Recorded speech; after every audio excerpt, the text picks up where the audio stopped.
C'est beau. Bonjour mesdames, mesdemoiselles, messieurs. Bienvenue à cette conférence qui, croyez-moi, va faire l'effet d'une bombe sur le Québec. Tout ce que je déclare aujourd'hui vient de la clé juridique, la clé de vos droits, de l'Université de Sherbrooke. Si je dis ça, c'est parce que lorsque je vais expliquer tout à l'heure des articles de loi, ben je ne donne pas de conseils juridiques. Je vais faire tout simplement lire les articles de loi. De toute son histoire, le Québec est la province la plus corrompue du Canada. Et je vous en fais la preuve aujourd'hui. Non seulement nos gouvernements sont des criminels, mais entraînent avec eux une bonne partie de la population, comme nos syndicats, nos institutions financières, nos journalistes, et malheureusement, une bonne partie du barreau du Québec, qui est une honte pour nous, Québécois et Québécoises. Je ne vous parle pas des lois du Québec, non.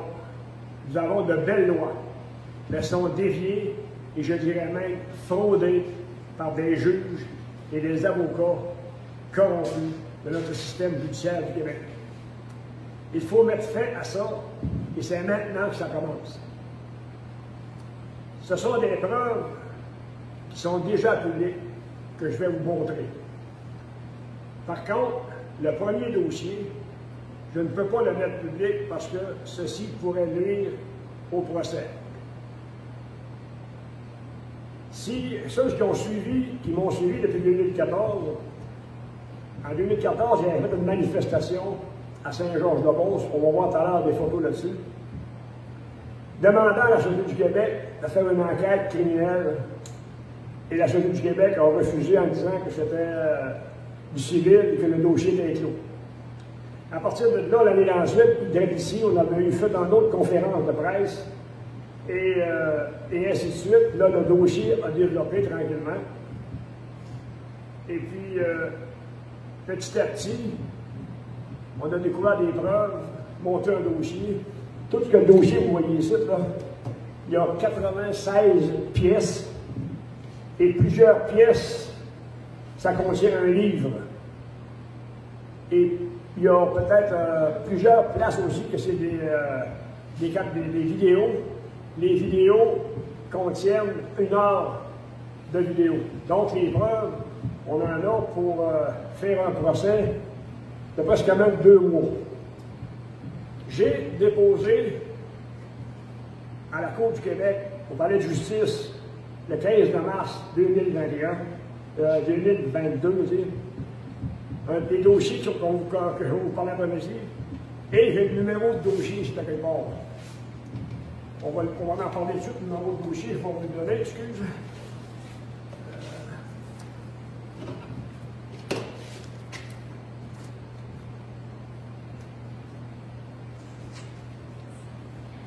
Le numéro de dossier est 235 36 00 2 234 au criminel. Ça a été déposé au criminel. Et pour faire une histoire courte, c'est que le dossier s'est perdu. Par pur hasard, ils ont perdu le dossier. Fait que moi, au bout de 2 mois, j'étais au palais de justice me demander où était rendu le dossier. On me répondait, ben, j'ai reçu son cours. Rendu au mois de novembre l'année passée, ben là, j'ai dit, oh, là, ça fait trop longtemps que il n'y a pas eu de. Fait que la greffière, elle me dit, on va écrire une lettre au juge en chef à Québec. Fait qu'elle me sort en écriture, puis elle me demande mon nom. Elle dit, un instant, je pense que j'ai quelque chose ici pour vous. Et effectivement, elle avait une lettre que le juge avait écrit, comme de quoi il m'avait retourné le dossier, puis que le dossier était mal fondé. Fait que j'ai recommencé le dossier, moi j'ai appelé à Québec. Là, le juge en chef a dit, on vous a retourné le dossier. Mais là, il disait que le dossier s'était perdu. Il disait que le dossier s'était perdu. Merci, le jeune homme. Bon, ouais, moi, je connais l'air, moi. Il disait que le dossier s'était perdu, puis que, espérant que j'avais d'autres copies. Effectivement, j'avais d'autres copies. Ce que vous voyez là, c'est même pas le tiers du dossier. Là. Il y en a des preuves. Fait que là, j'ai dû tout refaire le dossier. J'ai redemandé un autre avis à la Cour de passer, et finalement, je l'ai passé en cours. Et après 2 heures de cours, le procureur général, attention à ce qu'il faut dire là, le DPCP, directeur des poursuites criminelles et pénales, s'est levé debout, il a demandé, il a ordonné l'arrêt des procédures. Parce que les preuves étaient tellement béton qu'il a demandé l'arrêt des procédures. Ce qui est supposément illégal. Tu es supposé d'être dans un pays démocratique, tu es supposé d'être dans un pays libre, avoir le droit de déposer une plainte criminelle. Le procureur général l'a, et j'ai les 2 preuves ici. La première qu'il m'a donnée, le titre, le lendemain, c'est la greffière qui l'a envoyé. Ils ne sont même pas pareils. Ça veut dire que le gars, il a paniqué pas mal, là. Et ceux qui vont les voir sont ici. Alors, vous les ferez lire. Donc, aujourd'hui, je vais vous montrer des preuves. On ne fera pas le procès. On va juste vous expliquer c'est quoi le dossier. On va vous donner des preuves en commençant par... Oh, pas de ma vidéo, là. Et c'est aujourd'hui que je vais essayer de démontrer au peuple du Québec les grands temps de reformer le Québec. Et c'est pas à cause du COVID que ça a commencé bien longtemps avec ça. Et je vais vous débuter un peu avec quelques recherches, preuves avec lui. On commence en novembre 88. Rappelez-vous que les producteurs de l'école ont toujours eu des problèmes, selon le peuple, là, c'est des broyards. En 88, les producteurs agricoles, c'est-à-dire les aciniculteurs, ont créé une banque de sirop d'érable pour être capable de vendre les produits à un prix qui avait du sens. Parce qu'on se rappelle qu'à l'époque, c'était l'offre et la demande, donc selon le gros printemps, tu avais rien pour ton sirop, selon le petit printemps, tu n'avais pas de sirop, les acheteurs en voulaient. Fait que, en parlant avec les acheteurs, ils nous ont dit que pour avoir un prix stable, capable de signer des contrats, il lui fallait une réserve de sirop minimum d'un $. Et les producteurs agricoles ont créé ils ont fait un référendum pour créer un plan conjoint. Et en créant le plan conjoint, on a créé une banque de sirop d'érable qui a été homologuée et porte le numéro 164305. Et ça a été fait en 1988. Pour être capable de demander au gouvernement, par l'aide du MAPAC, par l'intermédiaire du MAPAC, de financer la banque du sirop d'érable 1 an à l'avance. C'est-à-dire, la banque du sirop d'érable, c'est là de la financer pendant une période d'1 an sans intérêt. Et ça s'appelait à l'époque le bill C2. Donc, après le référendum qui a été formé, l'UPA a vu, avec le gouvernement, une porte entrouverte pour faire beaucoup d'argent. Alors, c'est à ce moment-là qu'ils ont, après 3 mois plus tard, la banque a été formée. Le ministre Michel Pagé,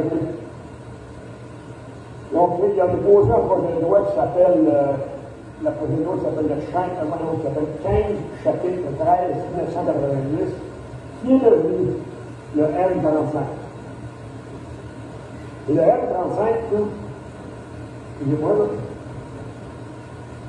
le gouvernement de l'UPA a fait croire au peuple que c'était pour réglementer la mise en marché des produits agricoles. Assorti du pouvoir de poursuivre ses ventes. C'est à partir de là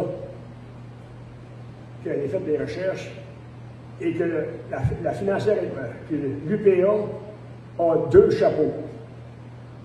Elle a le pouvoir syndical et le pouvoir d'office. Et les informations que j'ai écrites à la fille des droits, ça se trouve 2 lois qui empiètent l'une par-dessus l'autre. Personne ne peut avoir le droit de poursuivre puis de défendre en même temps.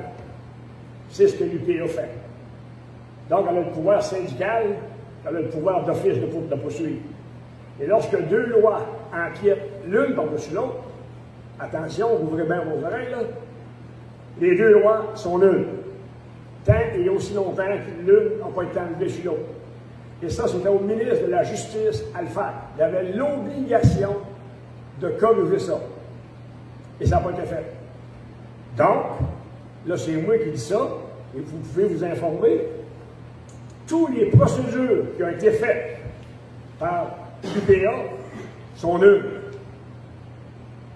Tous les poursuites, les amendes que les producteurs ont eues sont nulles. Parce que lorsque deux lois empiètent l'une par-dessus l'autre, les lois sont nulles.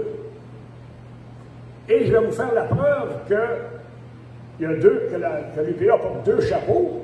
Il y a même une juge qui l'a écrit dans son jugement, et c'est la juge Carole Julien. Et tu vas nous dire ça. Il y a un procès qui a été fait. Nomme-nous les personnes qui faisaient partie du jugement. OK. Sous la présidence de l'honorable juge Carole Julien, il y a Richard Landry et Érabilière Camille Bilodeau incorporé et Camille Bilodeau et Jean-Paul Bolduc et Léandre Lessard et ça c'est un numéro de compagnie 90 69 5511 Québec Inc. Et Raymond et Louis Vallière et Marc Doyon et un numéro de compagnie 91 41 10 58 Québec Inc. Et Donald Dodier et Roger Deraps et Roger Roy et Bertrand Côté et André Paré, parti de Manderès. Maintenant, sauf dans moi, la partie qui est ici, là. OK. Ça, c'est droit et analyse. Droit et analyse. Point A. Absence de fondement en droit. Le recours initial des demandeurs visait à faire déclarer par la Cour supérieure que la Fédération, en tant que syndicat, ne peut poursuivre ses membres et doit au contraire assumer leur défense. Ces allégations de la R11 occultent le fait que la Fédération agit en l'espèce, non pas en tant que syndicat, mais en tant qu'office de mise en marché au sens des articles 64. OK, ça suffit. OK. La juge nous dit que la Fédération n'a pas agi en tant que syndicat, mais en tant qu'office. Donc, elle déclare que la Fédération a deux chapeaux. L'avocat qui a représenté ça aurait dû annuler. À ce temps, il y a une chose qu'il faut faire attention, c'est que lorsqu'on donne un mandat à un avocat, si c'est les personnes qui ont demandé ça, ils ont dit qu'il n'y avait pas le droit de poursuivre. C'est pas ça qu'il donne comme mandat. Il donne le mandat qu'il y avait deux chapeaux. Il était en conflit d'intérêts, il était illégal. Et ça, c'est du criminel. C'est ce que moi, je suis en train de faire. Parce que le civil et le criminel, c'est pas pareil dans tout. Tous les avocats qui ont plaidé des causes, tout dépend du mandat qu'on donne à un avocat. Lorsque tu donnes le mandat à l'avocat de fin mois, comme il y a eu des personnes qui ont fait, ils ont passé à Sherbrooke, les avocats ont plaidé que le sirop d'érable était qui était propriétaire, qui a un droit de propriété. Alors qu'il aurait dû plaider, il aurait dû faire un mandat de d'autres choses. Au lieu de dire que qui est propriétaire, il aurait fallu de dire est-ce que le M35 est légal? Je vous reviens tout à l'heure, on a entendu parler du M35 qui contient 229 lois. Et dans ces 229 lois-là, on a oublié volontairement le Code civil et la Charte des droits et libertés.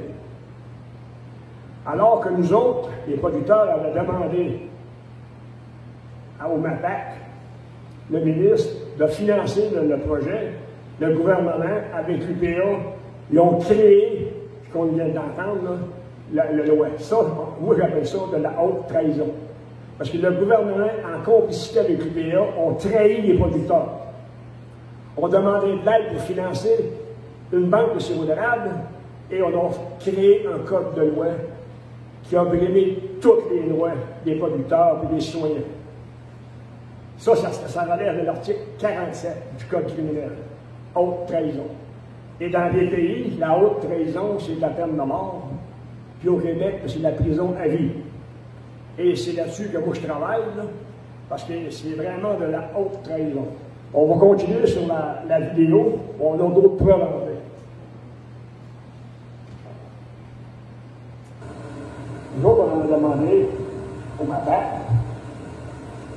de nous aider avec l'aide du gouvernement, avec l'aide du ministre, pour nous aider à financer cette banque-là. Là, le gouvernement, en complicité, qui vient en complicité avec l'UPA, donc créé, comme je vous dis, le M35, et le M35 contient 229 lois. Et dans ces lois-là, tous les droits des producteurs ont été brimés, tous les droits des citoyens ont été brimés. Dans le M35, là, ils ont ignoré volontairement tout le code civil et tous les droits de la Charte des droits et des libertés.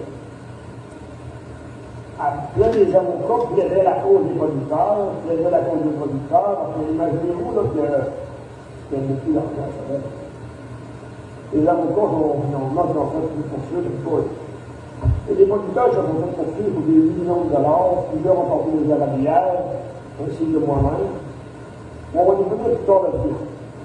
Et quand l'UPA, en complicité avec le gouvernement du Québec, a créé cette code de loi-là, tranquillement pour vite, ils ont dit aux producteurs, un an après, voilà, on va vous aider, on va fermer, on va vous aider à fermer votre banque. Sauf qu'elle ne sera pas administrée par le MAPAC, mais par le syndicat qui est l'UPA. Donc, à l'époque, le syndicat nous-mêmes, qui a fait le MAPAC, on n'a pas vu venir tout le complot, là. Le communiste a fait direct sur nous autres à grand fond. Moi, on l'a pas vu. Et puis là, on commençait à couper les prix. Vous vous rappelez, il y a eu des manifestations pour l'or est en mer, l'or se vend les mots. On fait des manifestations. Le syndicat, il y a des logos. Il y a des manifestations au Caravane, je te rappelle, ils ont mis des cochons dans le Caravane pour monter les prix. Le sirop d'érable, c'est la même affaire. Là, il y avait des cochons au relais, et ainsi de suite. On commençait à sortir des assurances récoltes, des assurances de stabilisation. Je ne me donne pas les noms pour vous, là, il y a plein de ça s'appelle l'assurance, ainsi de suite. Et là, le gouvernement, en complicité avec l'UPA, tranquillement formé pour prendre le monopole des producteurs. Là, les producteurs de porc vont mettre le faillite parce que le voie n'était pas tout. Et les producteurs de porc, en ayant l'Astra, la financière agricole en complicité avec l'UPA et le gouvernement, coupait l'Astra l'assurance. Les producteurs de porc qui étaient capables de payer, payaient. En 2001, avec les investissements qu'on a fait là, on était capable d'arriver avec l'ASRA qu'on avait à ce moment-là. Le jour où ils ont coupé l'ASRA, qui ont coupé les revenus, là, ça ne fitait plus, parce qu'ils nous avaient ouvert un prêt avec l'ASRA qu'on avait à ce moment-là. Et là, la coupure venait. Ils n'ont pas coupé mon prêt, ils ont coupé le revenu. Je suis plus capable de faire des paiements. On va démontrer que la financière a eu faute là-dedans, parce que je regarde dans le cas, c'est mon cas à moi, c'est qu'on m'a consenti un prêt en 2008, et lorsqu'on consent un prêt, on se base sur une rentabilité, il a fallu que la ferme soit rentable en 2008 pour qu'on accepte un prêt. J'avais une entente avec la financière, un contrat de 5 ans, il fallait que je m'assure mes animaux sur un certain prix, je reçois un prix du marché, si le marché n'est pas là, il y a la rentabilisation qui compare. Au mois de janvier qui a suivi, 3 mois ou 4 mois plus tard, on a coupé de l'équivalent de 100 000 $ par année sur ma ferme. Après qu'on m'ait prêté en me disant tu n'as pas le droit de faire d'erreur, parce que si tu fais une erreur, tu passes au bout du pont, la financière m'a coupé eux-mêmes de 100 000 $ par année. L'erreur, elle ne vient pas de moi, l'erreur, elle vient du côté de la financière. On va s'organiser pour le prouver, le démontrer. L'affaire a été présentée pour la première fois le 24 janvier dernier. Et lors de cette audience, la financière agricole a présenté une requête en rejet d'action. Elle a considéré que non seulement nous ne prouvions pas sa faute, mais surtout qu'à supposer que ce que l'on écrivait était vrai, c'est marqué texto ainsi dans la requête qu'elle a présentée, Même si ce que l'on écrivait était vrai, eh bien, la financière agricole prétend qu'elle ne serait pas responsable, puisque, dit-elle, eh bien, c'est le fait du pouvoir politique, du gouvernement. La financière agricole aurait appliqué les instructions du gouvernement. Serions-nous en train d'assister ou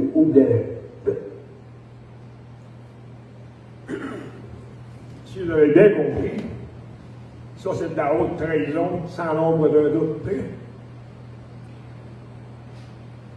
La financière agricole a appliqué les ordres du gouvernement. Un gouvernement qui a trahi son peuple. C'est plus que de la trahison, c'est grave ce qu'ils ont fait là. Ils ont accordé des prêts, puis tous les prêts accordés, ils ont coupé les assurances pour que les producteurs fassent faillite. Et ça, c'est un avocat qui le dit, là. C'est un avocat qui dit à pleine télévision, ça a été fait à la vie agricole, qu'ils ont accepté, comment dire ça? Ils ont fait ce que le gouvernement les a ordonné de faire.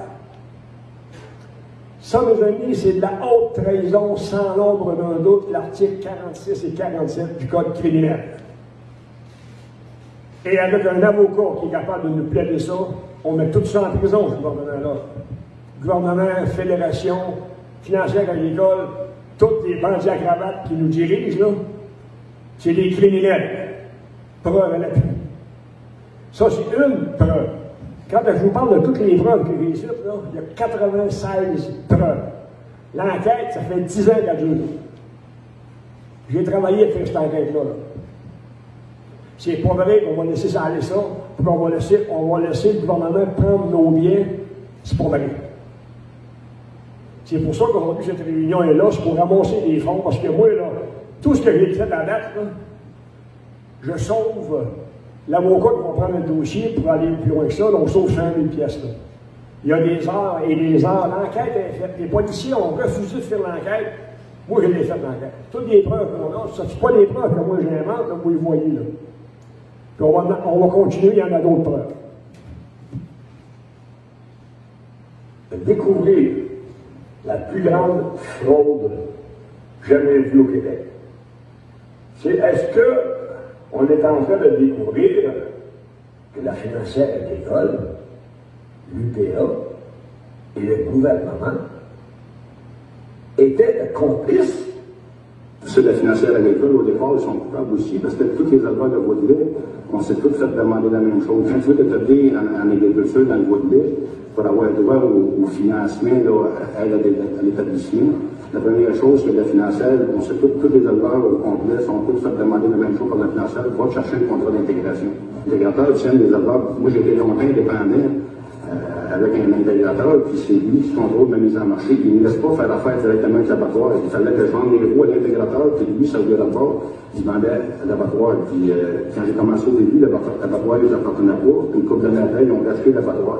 Mais les deux intégrateurs dans le Vaudreuil, ils font 90% de la production. Donc, ils vont chercher 10 à 15 millions par année d'assurance stabilisation, parce qu'ils réussissent à faire les prix bas. À un moment donné, le système est illogique, le tournement compense. Parce que les intégrateurs, c'est ça, dans le comité de mise en marché à l'UPA, ils sont supposés d'être là pour nous défendre. Ils sont complètement confis d'intérêt, parce qu'ils sont propriétaires de l'abattoir. Et l'abattoir, ils sont plus de payer le moins cher possible. Puis dans le comité de mise en marché, ils sont supposés de travailler pour qu'on y aille chercher le meilleur prix possible sur le marché. C'est carrément un conflit d'intérêt. Le comité de mise en marché, Waudelet, les deux intégrateurs, ils sont tous les deux dans le comité de mise en marché. Fabien Fontaine et Tarbel, ils sont tous les deux dans le comité. Ils sont dans le comité de coût de production. Dans le sous-comité coût de production, c'est eux autres qui négocient les montants d'achat, les montants, ils sont tous les deux, c'est eux autres qui négocient directement avec la financière agricole. C'est pour ça qu'on est entré dans le comité de mise en marché Waudelet. C'est pour être dans le sous-comité coût de production. C'est eux autres qui négocient avec la financière agricole combien ils vont les chercher. La financière agricole a annoncé ses coupures sous le SRA avec 2 pièces d'euros, comme André disait tout à l'heure. Ben, la job de l'intégrateur, c'est de garantir la vente, mais ils ne l'ont pas fait. Le contrat est ce qu'on appelle un contrat d'adhésion, c'est-à-dire que c'est la compagnie qui a rédigé le contrat et les producteurs ne peuvent pas le négocier. Donc, c'est à prendre ou à laisser. dans ce contrat-là, j'avais des exclusivités. Le producteur doit acheter une option. Il doit acheter la poudre de lait. Il doit acheter des médicaments, c'est-à-dire des collègues. Il doit payer les inspections qui sont faites par des employés de collègues. Les collègues, en plus, propriétaires de l'abattoir. Les producteurs doivent envoyer leur lait dans les camions de collègues à l'abattoir. Tu sors les veaux, ils chargent 8 d'intérêt là-dessus. Là, tu sors les veaux, tu les envoies à l'abattoir, qui manquent de l'argent. Fait que si 75% des animateurs de la Fédération sont liés à un intégrateur, c'est sûr que la Fédération ne travaillera pas pour les producteurs qui ont servi chair à canon.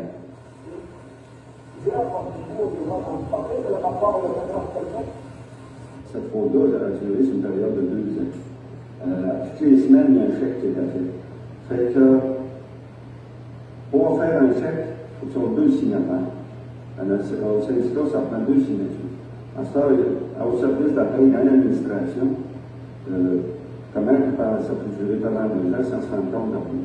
Nous autres, on dit, pour ça, on demande une enquête dans la vie. Il y a quelqu'un qui a fermé les yeux, il y a une complicité, il y a de quoi pas normal. On n'est pas d'accord au tout début que le syndicat devienne propriétaire de notre affaire. Devant la compète, ils ont fait faire une manifestation, puis tel mot qu'on a fait là, puis tout. Mais l'objectif, au départ, c'était d'obtenir 42 cents, c'est pas le moment. Puis, à ce moment-là, ils en ont profité pour négocier un entente pour l'achat de l'abattoir. Fait qu'on s'est fait duper ce tournée-là, quand même. Si vous avez compris, l'UPA, pardon, excusez, si vous avez compris, l'UPA avec le gouvernement, une autre fois, ont travaillé encore contre le peuple. Ils en ont profité pour négocier, acheter le laboratoire, alors que les propriétaires manifestaient pour que le gouvernement fixe un prix pour le bœuf. Au lieu de fixer un prix pour le bœuf, venir en aide aux producteurs, ils les ont manipulés pour acheter le laboratoire. On va continuer là-dessus. Il y a eu des choses qui se sont pas passées correctement dans l'administration de l'abattoir, double prix, peu importe. On ne dit pas que ça n'a pas existé le double prix. On le sait que ça s'est produit.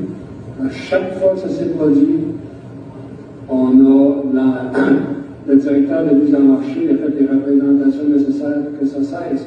Demandons unanimement de confier à une filière anti-corruption de faire enquête sur les possibilités de fraude.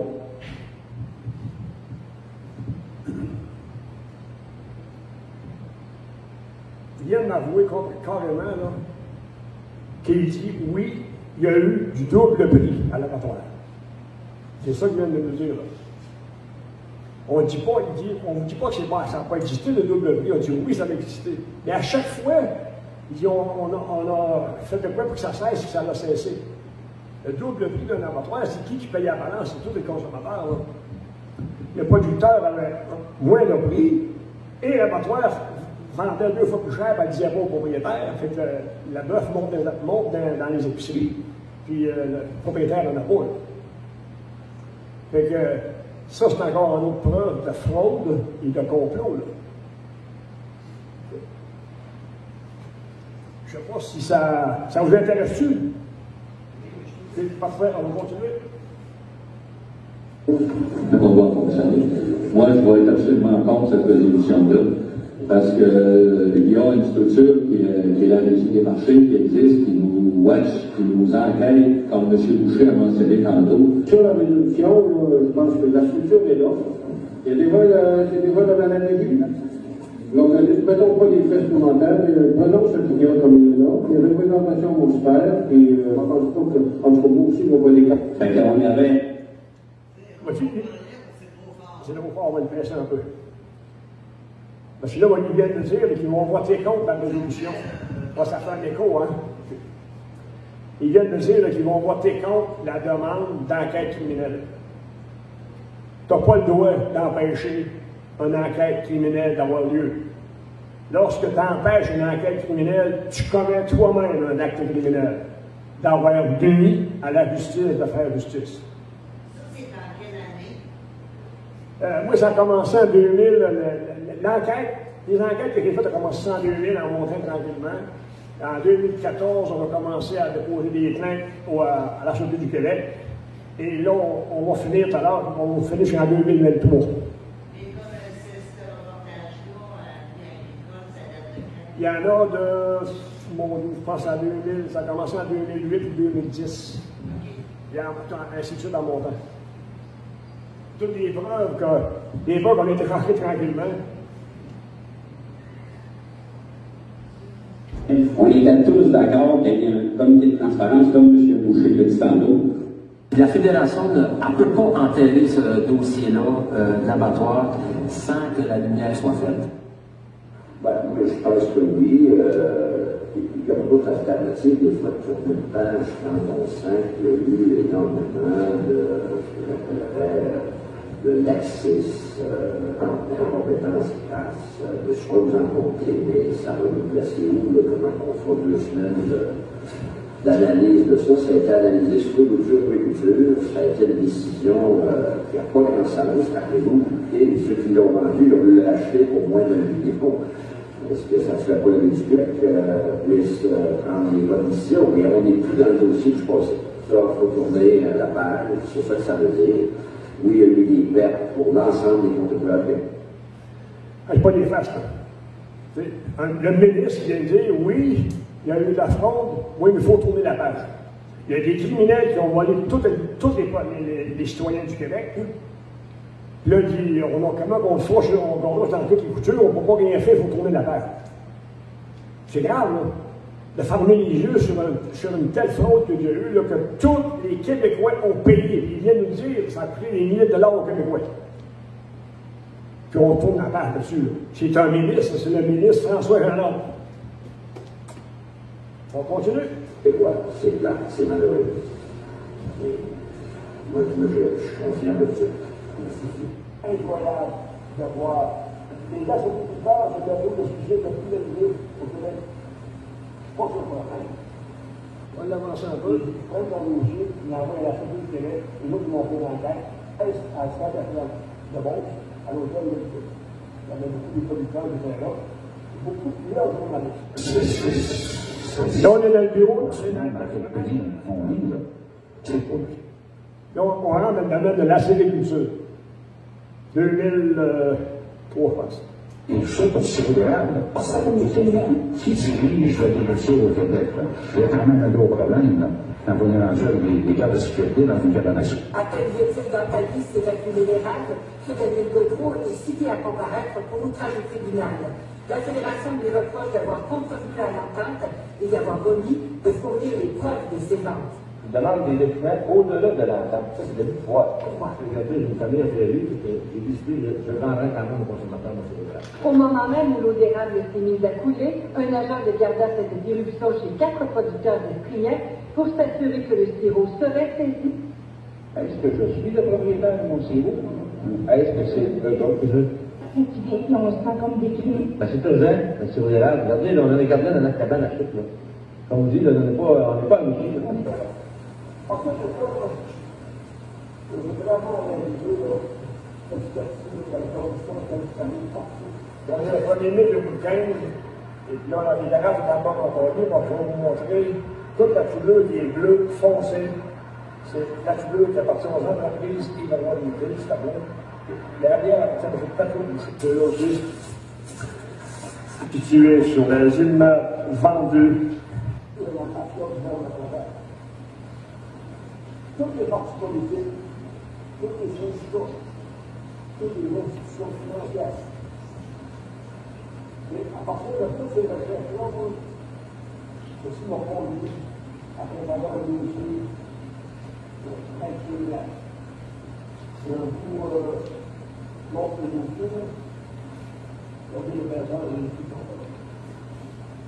enfin, le dossier est monté. Fini.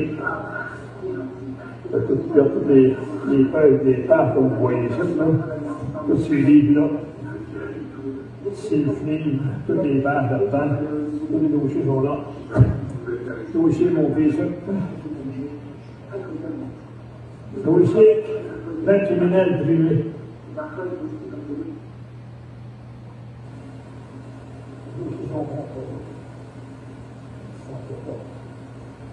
Avec des plaintes, avec des preuves, c'est pas. À partir de toutes ces recherches-là, qu'est-ce qui m'a conduit à préparer un dossier criminel?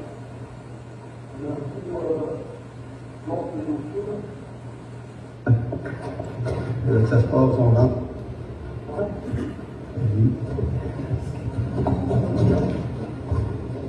La suite, hier.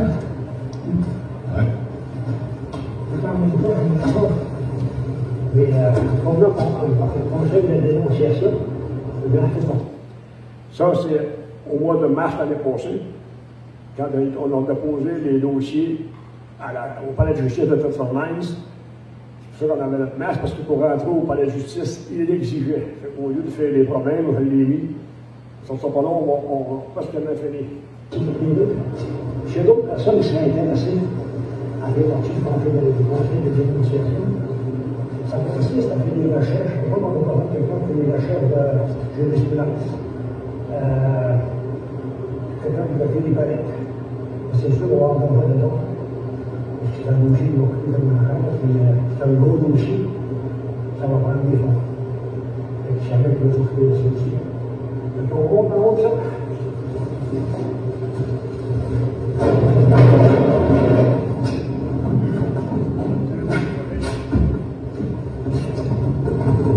On a enlevé ma bon, enfin, mission accomplie. Un travail depuis 2014, on enquête sur la corruption routière. Là, les dossiers sont déposés à la Cour du Québec. Ce que je m'attends, ils vont refuser le dossier. Après ça, on va pouvoir être le chef d'enquête. Il va faire une nouvelle demande de la Cour supérieure. Là, la Cour supérieure, je pense qu'ils n'auront pas le choix de l'accepter parce que le dossier est vraiment bien monté, avec preuves comme il faut. Puis, on va dire qu'on attend à cette heure les résultats de ça. Et on demande aux personnes qui veulent vraiment participer en don, parce qu'il y a des coûts en interaction. Et si on veut vraiment gagner, parce qu'à l'heure actuelle, il n'y a rien à faire, tous les avocats qui se sont essayés, il n'y a pas plus. Tous les avocats qui ont fait semblant de défendre les producteurs agricoles, ils n'ont tous pas plus. Ils vont les réapparaître. Et puis les avocats qui ont essayé, quand il y a du COVID, ça n'apporte à rien. Il n'y a pas vraiment de du feu de bord. On a parti avec l'argent ou pas. Ils n'ont pas eu de résultat de bord. Ça fait que moi, je n'ai rien à perdre. On a ma tête chez la deux, puis obligé. Ça, c'est le dossier original. Le numéro de dossier titre 235-17-1, 2, 3, 4, 5, 0, 8-223. Pour sûr que ça monte pendant que j'ai eu financement agricole, l'équipement de pierre, mon ordre de pierre. C'est en plus du palais de justice, c'est ça. Après ça, ça va criminel. Ça, c'est le dossier criminel. Voici, ça a été signé Jean-Yves Leroy, à Thetford, le 15 mars 2022, signature du dénonciateur et signature du greffier, le juge de paix, le 15/03/2022. Ça, c'est les poursuites criminelles. Le deuxième dossier est possible. Ils ont été empêchés. Le deuxième dossier, celui-là, c'est celui-là qui a des accusations de haute trahison.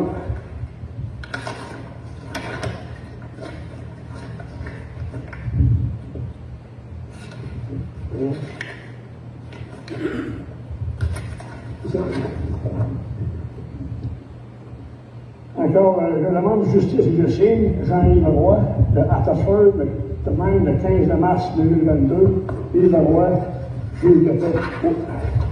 La juge de paix signé ça. Fait que tout est en marche. Il y a quelqu'un à attendre.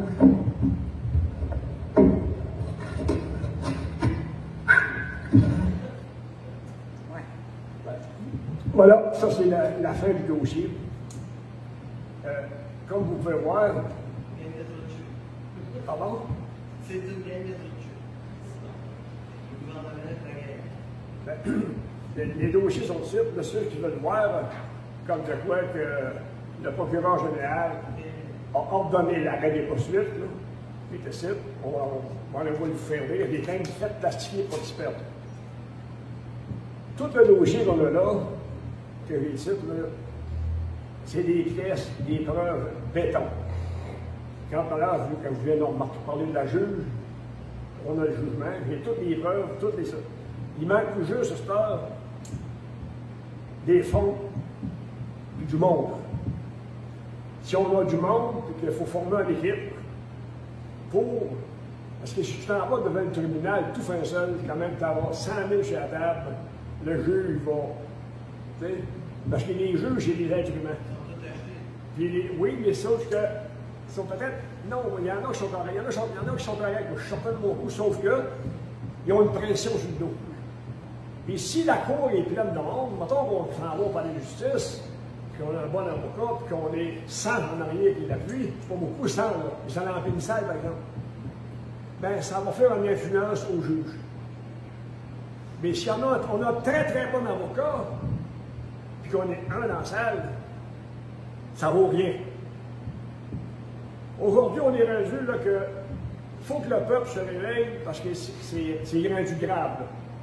Quand on dit là, que le procureur général, le DPCP, parce que les autres, c'est sûr qu'ils sont dans la marge, là, il y avait, comme tout à l'heure, je l'ai dit tout à l'heure, il y avait l'obligation d'enlever une loi.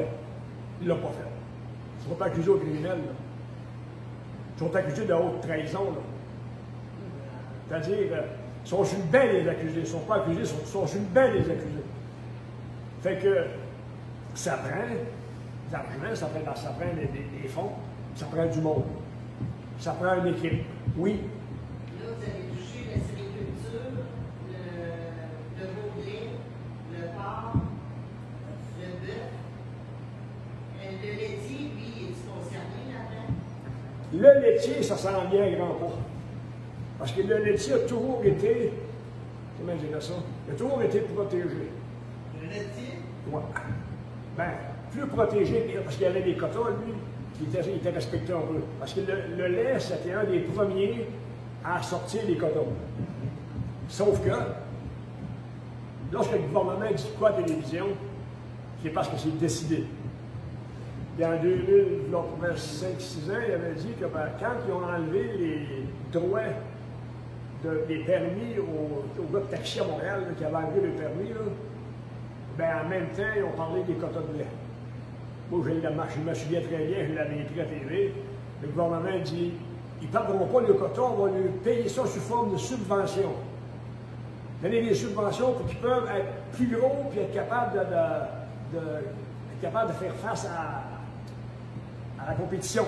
Fait qu'ils donnent des subventions pour agrandir les fermes, pour agrandir les étables. Mais en 2025, il n'y aura plus de subventions. Là, le gouvernement a commencé, parce qu'il faut dire en affaire, tout est organisé d'avance. Tout est pratiqué préparé d'avance. Quand l'UPA a commencé, il y a plusieurs années, c'était prévu pour ce qui s'en était là. La seule chose que le gouvernement avait de la misère à prendre le contrôle, c'était les producteurs. Parce que tous les autres business, là, ils font ça et ils prennent le contrôle. Quand les intérêts et les taxes sont toutes faites. Tandis que les producteurs, c'était les plus grosses compagnies, les plus grosses choses à atteindre. Il a fallu qu'ils se prennent de loin pour prendre un syndicat pour être capable de vendre les revenus. Fait qu'en formant le quota de lait en premier, tout allait très bien. Jusque là, les intérêts grimpent. Là, les intérêts grimpent, là, les prêts vont monter, les intérêts vont grimper. Et les taxes vont augmenter. Et comment dire ça? Là, le gouvernement ne peut pas détruire tout ce qui nourrit la production. Mais moi, on va vous faire une prédiction, comme j'avais faite aux dernières élections. J'avais prédit que les prochains 4 ans étaient les pires qu'on avait ramenés au Québec. Mais là, on va vous prédire d'autres choses. Tous les producteurs du Québec, toutes les compagnies du Québec, tous les fournisseurs de n'importe quoi au Québec vont tous, si on ne fait pas quelque chose présentement, vont tous se ramasser à la même place. Parce que c'est pas dur, monte des intérêts. Fait que là, ce printemps, bien que les producteurs de sirop d'érable vendent le sirop, l'UPA va lui dire, ben là, vu la guerre, on n'est pas capable de vendre le sirop. Là, la Chine, les autres pays, ils veulent pas acheter de sirop, ils ne vont pas vendre votre sirop. Fait que le sirop, il est rendu à la fédération, il appartient plus aux producteurs, il appartient à la fédération. Fait que là, les producteurs ne sont pas payés de leur production. Puis là, les intérêts vont être grosses, parce que les intérêts vont monter. Ils vont réussir à payer les intérêts, mais là, le gouvernement va leur dire, ben non, on va vous donner un petit peu quelque chose, vous continuez, parce qu'il ne faut pas vous lâcher. Mais ils vont payer avec les intérêts. Les producteurs de lait, la même chose. Comme ils ont fait avec la production porcine autrefois. Exactement. Là, c'est tout en train d'enregistrer ça. Oui, tout est enregistré. Et la vidéo va s'appeler. Voyons.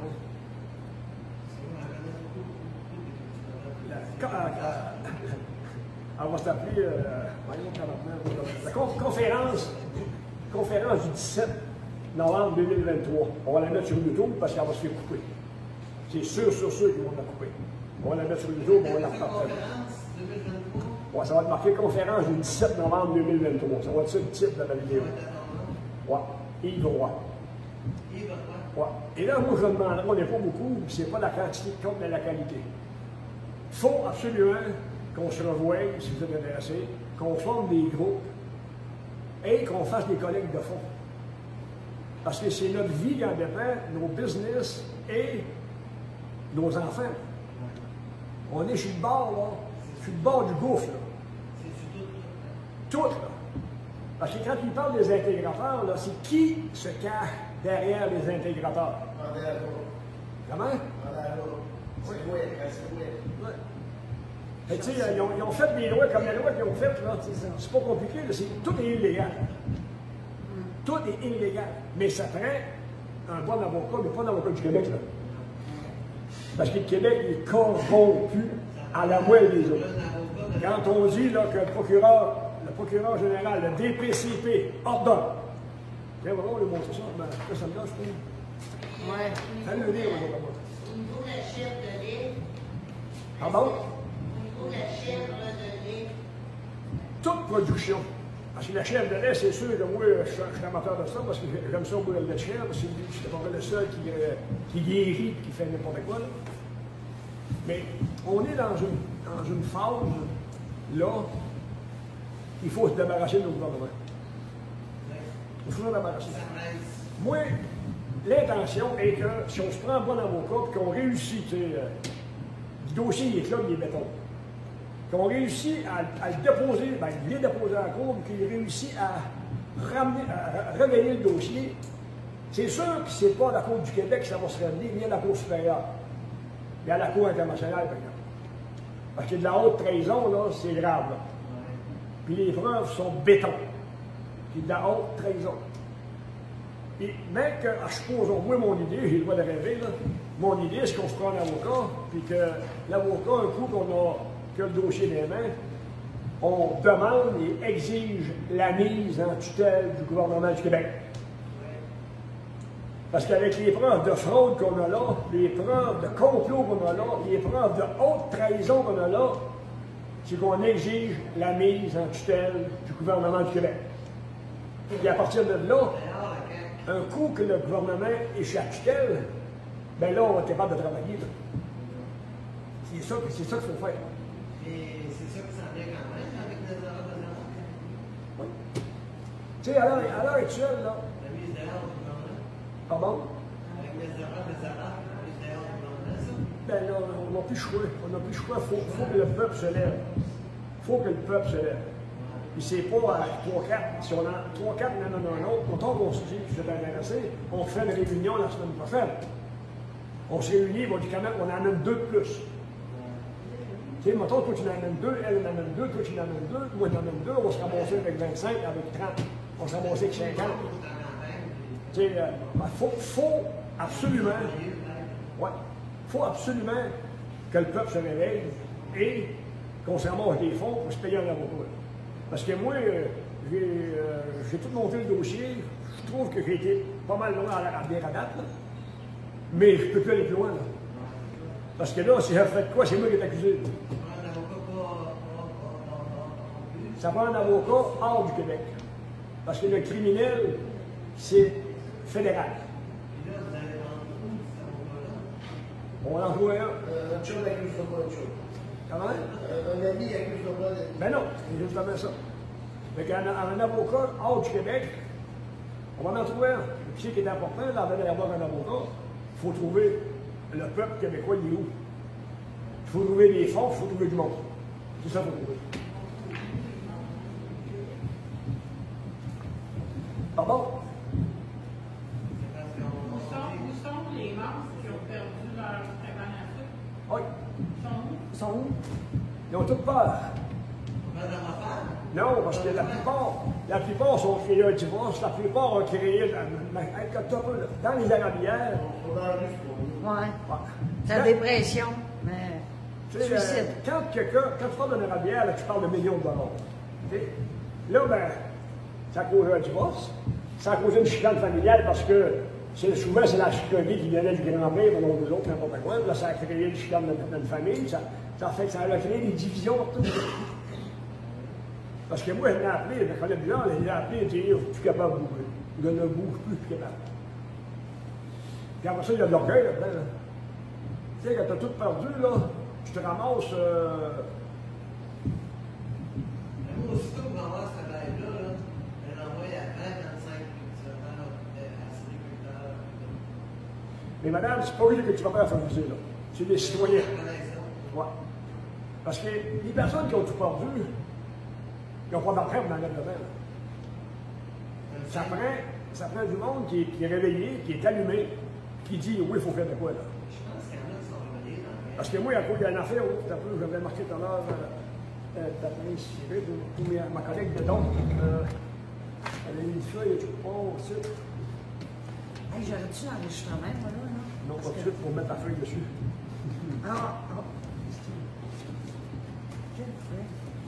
Allez, là, je trouve une petite feuille, je vois un bout de feuille. Non, prends ton temps. Quelle feuille, c'est ça? Non, pas ça.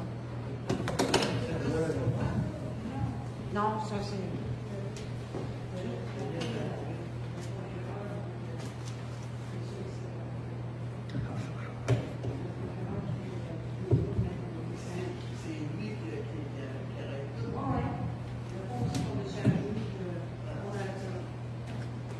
Il vient de nous faire. On me filme ça dans la vidéo. Ceux qui veulent avoir donné des noms, le numéro est là. Oh. Oui, c'est vrai, tu n'as pas fait d'annonce, toi, là? Oui, c'est ça. En fait, tu l'as rappelé. Je sais pas.